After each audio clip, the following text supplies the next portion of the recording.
High বন্ধুরা, আজ আমি আপনাদের লুচি কিংবা পরোটার সঙ্গে খাওয়ার জন্য একটা পারফেক্ট তরকারি বানিয়ে দেখাবো।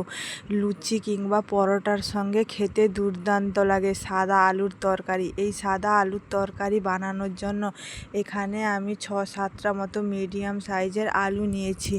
আপনাদের বাড়িতে যজন খেতে সেই পরিমাণ মতো আলুটা নিয়ে ভালো করে খোসা ছাড়িয়ে কুচি কুচি করে কেটে নিতে হবে। আলুর সাইজটা এইরকম ছোট ছোট করে কাটতে হবে। এই সাদা আলুর তরকারিতে যত ছোট ছোট করে আলু কাটা হবে তরকারির স্বাদ ততটা খেতে ভালো হবে। আলুর ভিতরে কালো জিরের ফ্লেভারটা ভালোভাবে ঢুকবে। এখানে আলুগুলো সব ছোট ছোট করে কেটে জলের মধ্যে ফেলে রেখেছিলাম। যে কোনো সবজি কাটার সঙ্গে সঙ্গে যদি জলে রেখে দেওয়া হয় তাহলে সবজির থেকে যে কষটা থাকে সেই কষটা আর থাকে না। আলু যদি কাটার পর এমনি শুকনো রাখা হয় তাহলে আলুর মধ্যে একটা কালো ধরনের কষ থাকে। আলুটাকে ভালো করে কেটে 3-4 বার ধরে জলে ভালো করে ধুয়ে নিয়েছি। এদিকে গ্যাস জ্বালিয়ে কড়াই বসিয়ে দিয়েছি, সর্ষের তেল দিয়ে দিয়েছি। সর্ষের তেলটা ভালোভাবে গরম হয়ে গেছে। কালো জিরে, শুকনো লঙ্কা আর কাঁচা লঙ্কা ফোড়ন দিয়ে দিয়েছি। এই তরকারিটাতে বেশি কোনো হিজিবিজি কোনো মশলা দেওয়ার কোনো প্রয়োজন নেই। এই তরকারিটা শুধুমাত্র সিম্পল এবং সাধারণের উপর খেতে দুর্দান্ত লাগে। ফোড়নটা ভালোভাবে ভাজা ভাজা হয়ে গেছে। আলুটা দিয়ে দিয়েছি, লবণ দিয়ে হালকাভাবে মিডিয়াম টু লো আঁচে আলুটাকে ভালোভাবে ভেজে নিতে হবে। কারণ এই আলুটা বেশি লাল লাল করে ভাজলে হবে না। এই তরকারিটা একটু সাদা সাদা হবে, তাই হালকাভাবে ভাজতে হবে। মিডিয়াম টু লো আঁচে এই আলুটাকে ভালোভাবে ভেজে নিতে হবে। ঢাকনা দিয়ে দিয়ে অল্প আঁচে ভালো করে ভেজে নিতে হবে। 70% মতো এই ভাজার সময় সেদ্ধ হয়ে যাবে। ঢাকনা দিয়ে দিয়ে আমি আলুটাকে ভালোভাবে নাড়াচাড়া করে ভেজে নিয়েছি।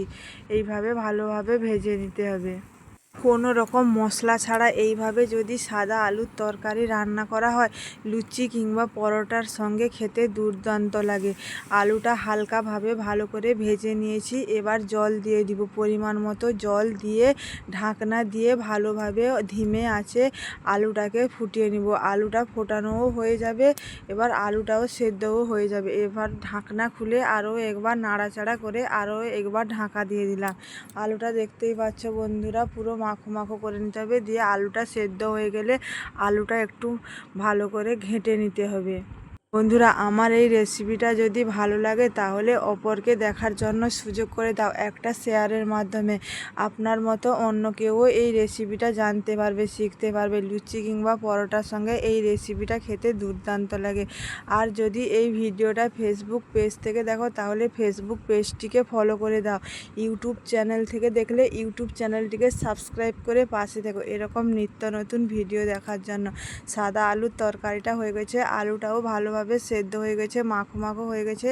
আলুটা বেশ কিছুটা আলু ভালোভাবে ফাটিয়ে নিয়েছি।